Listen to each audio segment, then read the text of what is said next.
plus exposées. Mais d'abord, notre reportage, comment adapter notre forêt au changement climatique. Johan Rolla et François Dérault ont suivi le travail d'une équipe de l'ONF, l'Office national des forêts. C'est une parcelle à la lisière de la forêt de Fourmies, dans le nord de la France. Un écrin de verdure en apparence robuste, mais où les dépérissements de hêtres se multiplient depuis 2 ans. Il est encore vert, mais au niveau qualité, il est foutu. Même là, quand on voit que l'écorce elle tombe comme ça de l'arbre aussi facilement, que la grume elle est déjà sèche sur pied, on voit que là ça a commencé, c'est tout. C'est un bois qui a plus de qualité à part en chauffage, quoi. Des centaines d'arbres à l'agonie, des milliers d'autres fragilisés par 4 étés de sécheresse consécutifs. Il y a peu, les hêtres, très adaptés aux conditions fraîches et humides, étaient encore l'essence la plus productive des Hauts-de-France. On en a encore un complètement sec là. Ils pourraient être les premières victimes du dérèglement climatique dans cette région. Certains modèles disaient qu'on aurait le climat méditerranéen à l'horizon 2100.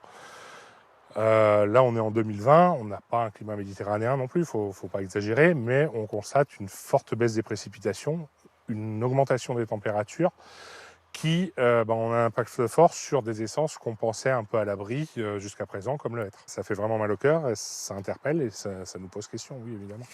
Comment faire face à ce réchauffement climatique beaucoup plus rapide et brutal que prévu? Pour s'adapter, l'ONF envisage désormais de recourir à des essences plus exotiques.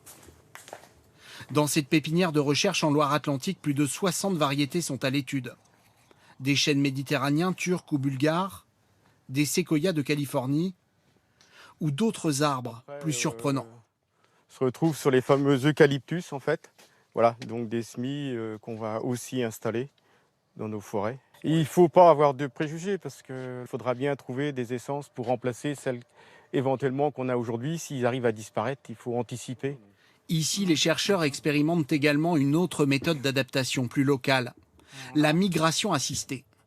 Bientôt, ces chênes en provenance d'une forêt française du bassin méditerranéen vont être replantés près de Verdun, près de 700 km plus au nord.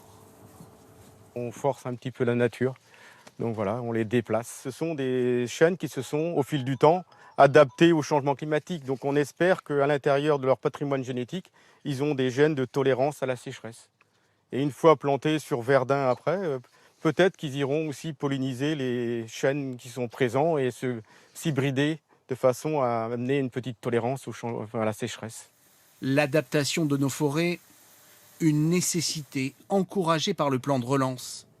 200 millions d'euros sont prévus pour reboiser plusieurs dizaines de milliers d'hectares sur notre territoire.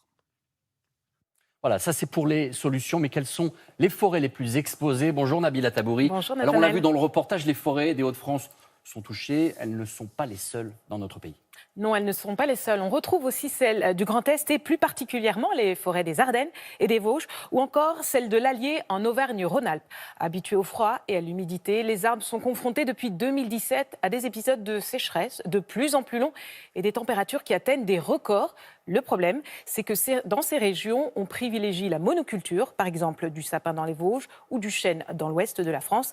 Et ces deux essences n'aiment vraiment pas la chaleur. Nabila, on parle de chaleur, de réchauffement climatique. Il y a aussi les attaques des insectes.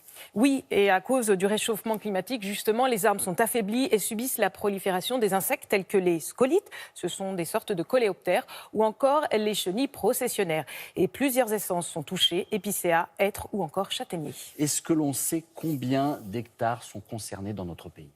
Eh bien, selon un rapport publié hier, sur les 17 millions d'hectares que compte la forêt française, 360 000 sont touchés par la sécheresse. Cela représente environ 2% de la surface forestière.